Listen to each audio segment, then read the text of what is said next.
In this video, I'll walk you through how a professional technician inspects and fixes an outdoor AC unit safely and correctly.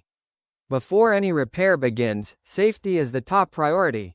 The first step is to turn off the power supply to the outdoor unit using the disconnect switch. This prevents electrical hazards and protects both the technician and the equipment. Once the power is off, we remove the access panel to inspect the internal components. Here, we check for loose wiring, visible damage, dirt buildup, and signs of wear that could affect performance. Next comes diagnosis. Using a multimeter, we test electrical components such as the capacitor to ensure they're operating within the correct range.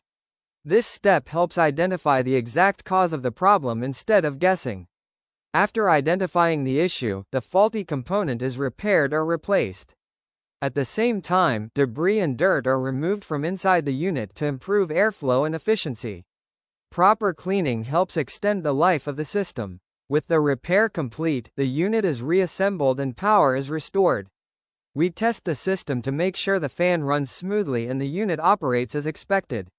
This is how professional HVAC technicians keep outdoor AC units running safely and efficiently. For reliable air conditioning service, always trust us at Novel Express Establishment.